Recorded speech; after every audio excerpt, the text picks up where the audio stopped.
ഇന്ന് നമുക്ക് സ്പൈസി ആയിട്ടുള്ള ഒരു സൈഡ് ഡിഷിൻ്റെ റെസിപ്പി നോക്കിയാലോ. അപ്പം ഞാനിന്നിവിടെ തയ്യാറാക്കി എടുക്കാൻ പോകുന്നത് ഒരു മാങ്ങക്കറിയുടെ റെസിപ്പിയാണ് കേട്ടോ. അപ്പോൾ സാധാരണ നമ്മൾ മാങ്ങക്കറി തയ്യാറാക്കുമ്പോൾ തേങ്ങാപ്പാലിലൊക്കെയാണ് ചെയ്തെടുക്കാറ്. ഇതങ്ങനെയല്ല, ഇതൊരു അച്ചാർ പോലെ തന്നെ നല്ല സ്പൈസി ആയിട്ടാണ് തയ്യാറാക്കി എടുക്കുന്നത്. അപ്പോൾ നമുക്ക് റെസിപ്പിയിലേക്ക് കടക്കാം.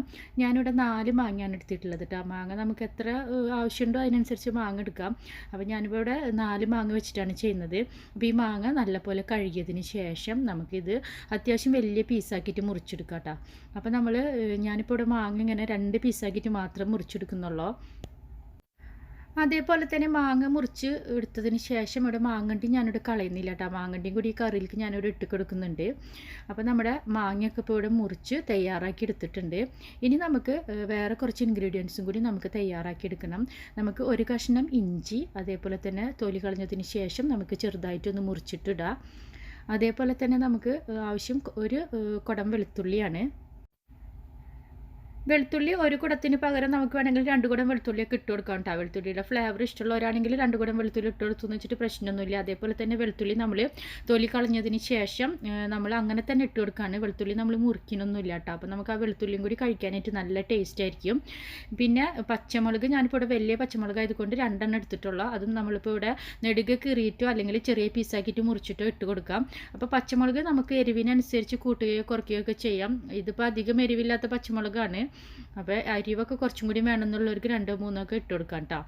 ഇനി നമ്മുടെ ഇൻഗ്രീഡിയൻസ് ഒക്കെ തയ്യാറായിട്ടുണ്ട്. അപ്പോൾ ഇനി നമുക്കൊരു പാൻ സ്റ്റവിൽ വെക്കുക. ഇതിലേക്ക് ഒരു 2 ടേബിൾ സ്പൂൺ വെളിച്ചെണ്ണ ഒഴിച്ചു കൊടുത്തിട്ടുണ്ട്. ഇതിലേക്ക് നമുക്ക് 1/2 ടീസ്പൂൺ കടുക് ഇട്ടിട്ട് പൊട്ടിക്കാം. അതിനുശേഷം നമ്മളിപ്പോൾ ഇവിടെ മുറിച്ച് വെച്ചിട്ടുള്ള ഇഞ്ചിയും വെളുത്തുള്ളിയും കൂടി ഇതിൽ ഇട്ട് കൊടുത്തിട്ട് ഇതൊന്ന് ചെറുതായിട്ടൊന്ന് കളർ ചേഞ്ച് വരുന്ന സമയത്ത് നമുക്കിതിലേക്ക് പച്ചമുളക് ഇട്ട് കൊടുക്കാം. അതേപോലെ തന്നെ കറിവേപ്പില ഉണ്ടെങ്കിൽ ഈ സമയത്ത് തീർച്ചയായിട്ടും കറിവേപ്പില ഇട്ട് കൊടുക്കണം കേട്ടോ. ഞാനിവിടെ എൻ്റെ കറിവേപ്പില തീർന്നു പോയതുകൊണ്ടാണ് കറിവേപ്പില ഇട്ട് കൊടുക്കാഞ്ഞത്. ഇനി ഇതിലേക്ക് ഒരു 3 ടേബിൾ സ്പൂൺ അളവിൽ മുളക് പൊടി ഇട്ട് കൊടുക്കുന്നുണ്ട്. അതേപോലെ തന്നെ ഒരു 1/4 ടീസ്പൂൺ അളവിൽ മഞ്ഞൾപ്പൊടിയും അതേപോലെ തന്നെ ഒരു 1/2 ടീസ്പൂൺ അളവിൽ മല്ലിപ്പൊടിയും കൂടി ഇട്ട് കൊടുക്കുന്നുണ്ട് കേട്ടോ. ഇനി നമ്മൾ ഈ സമയത്ത് ഫ്ലെയിം ഒന്ന് കുറയ്ക്കാം, കാരണം നമ്മൾ പൊടികളൊന്ന് റോസ്റ്റ് ചെയ്തെടുക്കുകയാണ്. അപ്പോൾ പൊടി കരിയാണ്ട് റോസ്റ്റ് ചെയ്തതിന് ശേഷം ഇതിലേക്ക് ഇപ്പോൾ 1.5 കപ്പ് അളവിലോ അല്ലെങ്കിൽ 2 കപ്പ് അളവിലോ വെള്ളം ഒഴിച്ച് കൊടുക്കുക. പിന്നെ നമ്മൾ ആവശ്യത്തിന് ഉപ്പും കൂടി ഇട്ട് കൊടുക്കുക. പിന്നെ ഞാനിവിടെ 1 ടീസ്പൂൺ അളവിൽ പുളി പേസ്റ്റും കൂടി ഇട്ട് കൊടുത്തിട്ടുണ്ട്. അതിനുശേഷം നമ്മളുടെ മാങ്ങ ഇട്ട് കൊടുക്കാം. അപ്പോൾ ഈ പുളിയുടെ പേസ്റ്റിന് പകരം നമുക്ക് വേണമെങ്കിൽ ഈ പുളി വെള്ളത്തിലിട്ട് പിഴിഞ്ഞിട്ട് കുറച്ച് വെള്ളം ചേർത്ത് കൊടുത്താലും മതി. ഇനി നമ്മളിത് മൂടി വെച്ചിട്ട് മാങ്ങ ഒന്ന് വേവുന്ന വരെ നമ്മൾ മൂടി വെച്ച് വേവിക്കുകയാണ്.